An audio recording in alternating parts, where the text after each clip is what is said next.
Okay, let's keep going. So the next thing I want to show you how to do is we of course have played with the dimming of the LED light, and I said before that knowledge of how to do that is going to be really handy when to control the speed of motors. And one of the fun things to do, and we'll do it sort of here on the bench before we actually build it into the robot, is it possible to make a robot that'll automatically follow the brightest light by adjusting the speed of the wheel. So if the white light is off to the left, it'll change the speed of the right wheel, or vice versa, until eventually it drives right to the light. To do that, we want to be able to use our photoresistor to change the speed of the motors. And it's really pretty easy now that you've seen all the parts. I don't think you're going to have a hard time with this. First off, let's take a look. Oh, do I have this still open here? Oh, I got Twitter. I didn't want that. There we go. Here's our chip, and what I want to do is remind you that any of these pins here are analog in. Okay? Let's also not forget that these pink ones, the PWMs, are the ones that we're going to be able to use to control the speed of the motor. I think originally when I first demonstrated it, we were playing with these pins here, 3, 4, and 5. But currently we're using pins 0, 1, 2, and 3 to control the direction of the motors. So I'm going to say we should maybe play with pin 4. It could be any one of these, but I'm going to play with pin 4 because it's currently empty to control the speed of one of the motors. And I'm actually going to build a circuit using a photoresistor on A0, which is of course the second pin from the bottom here. And you might recall that to do that circuit, all we have to do is we need to have some voltage going into the pin to make it high, all right, which means nothing more than connecting to this bus here, which is now completely powered along. It changes a little bit since the first time we did this. We can use any one of these pins, and we want to have a voltage go from this bus to this second pin in. So that's easy enough. I'm going to take that resistor, that 10K brown, black, orange resistor, and I'm going to just insert it in here like, oh, I don't know, like this. Okay? Still pretty ugly. This is not what you're going to want to do long term, but it works okay for a little benchtop experiment. So now voltage, electrons can easily pass from the positive bus straight into that one A0 analog port. But now we need the photoresistor to give it an alternate path. If it's easier, we want the electrons to flow down to ground. So I'm going to stick my little photoresistor like this. I'm going to bend them a little bit so it's a little easier to work with and see. Okay, so now I have a photoresistor also hooked into A0, second pin from the corner, and it goes to ground. So electrons are going to flow out of here. Some of them, if the path here is resistive, most of those electrons are going to flow into A0. If this path here going through the photoresistor is low, then the electrons are going to take the easy path and go to ground. Okay, and this is how we're going to sense variable voltage. The other thing we need to do now is, if we jump back to one of these diagrams of the chip. Oh, okay, this one. Actually, let's see. What we want is this data sheet. This side of the chip, recall, is regulated on and off by this enable pin. Okay? This enable pin in the upper corner controls the whole left side of the chip. This enable pin down here controls this whole side of the chip. Okay? If we go back to our diagram here, that's this very first pin. We want to pull the wire here that currently holds it in the enabled position on, and we're going to use this connection here and run it to our PWM pin, which I'm going to be using pin 4. Okay, so I'm going to pull out. Oops, you can't see it. Sorry about my glasses. It's getting darker and my vision begins to go.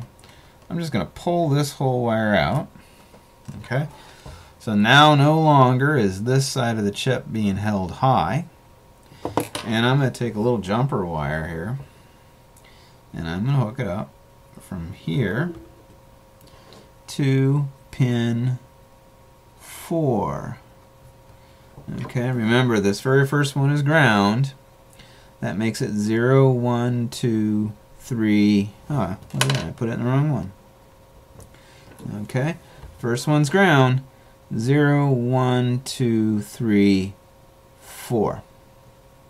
Okay, so now I have that hooked up to enable. So from our pulse width PWM pin, which is pin 4, it's going to go to the enable of that side of the chip. Okay, let's look at some code. This is the challenge problem I left you with, and we have a bunch of stuff here. We can just build right on it. Let's see. What do we need? We need a new constant. We need a constant integer, and let's go with that. We called it in pin. Oh my goodness gracious! Constant integer in pin. I like my capital P, and it is hooked up to A0. Okay. So that's the pin that we now can collect data from a variable resistor. Let's see. We have another pin, didn't we? We have the pin 4, which is going to be our PWM pin. So let's make another constant integer. Why don't we call it, we're working with the left side of the chip. Let's call it left underscore PWM. And it's equal to 4. So that's where it's hooked up to. And we know in the past it was really handy to have a variable to stick the data that comes in from our variable resistor. So let's make an integer variable, and we'll go with that value which we've been using. I could make it something fun just for, what should I make it? We'll make it nah, we'll go with that value. But you can make it whatever you want. Okay, so there's our variable that we're going to stick stuff into. Setup.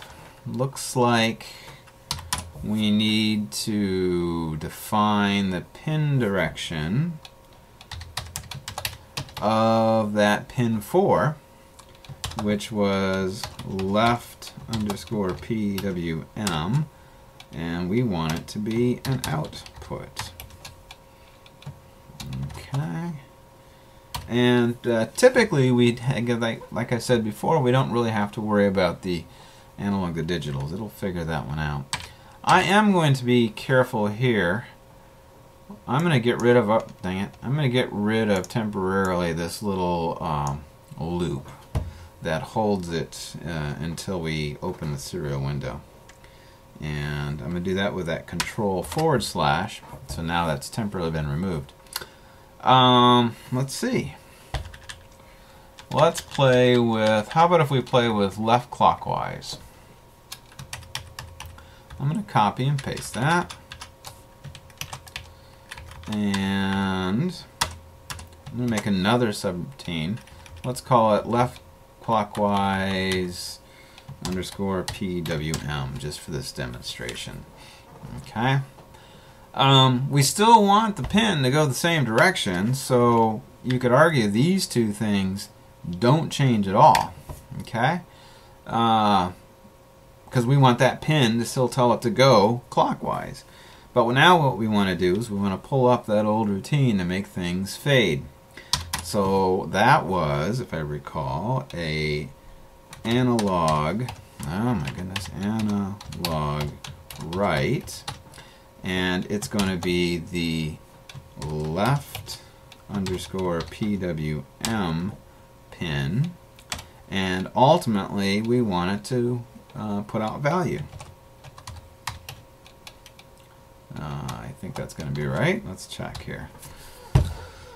Yeah, Because what we want to do is we want this pin here to pulse on and off this enable pin in a way which is related to how bright or dark this is. Okay, I think we're doing well. And I'm actually going to copy this before I forget, because we're doing the left clockwise PWM. Let's go down to our loop. What do we got going? Oh my gosh, we got a lot of junk in this loop. Let's just get rid of it. I know that was a lot of work, but don't worry, we're going to save it over. Let's just get rid of it. Now we got a clean loop. And we know for sure we're going to want to take information in on that photoresistor. So let's make that an analog read. Analog read, the N pin. And of course, I wanted to put that into value. I'm doing this kind of backwards, I'm sorry. Sometimes I think that way. Okay, so the value is going to go into analog read, and then we want to put that value into this up here, right? Yeah, we want to go into left clockwise. So if we pull this up and we move down here,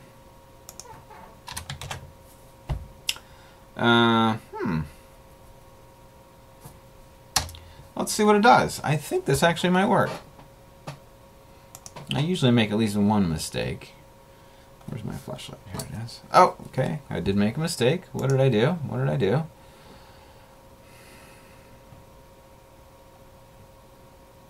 Left PWM. What did I call it? Did I give it a different name? Left PWM. And oh, look at that. I made it all capitals.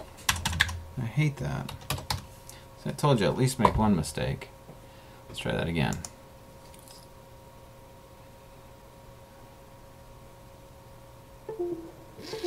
Oh, we got a motor spinning. So now in the moment of truth, can I slow the motor down?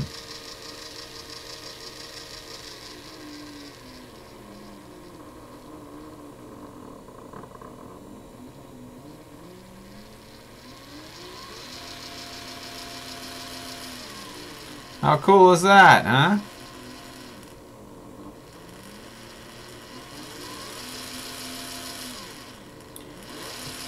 Okay, so you can imagine if I had two of these things going with two photoresistors, there's nothing that's going to stop this robot from just driving right to the light.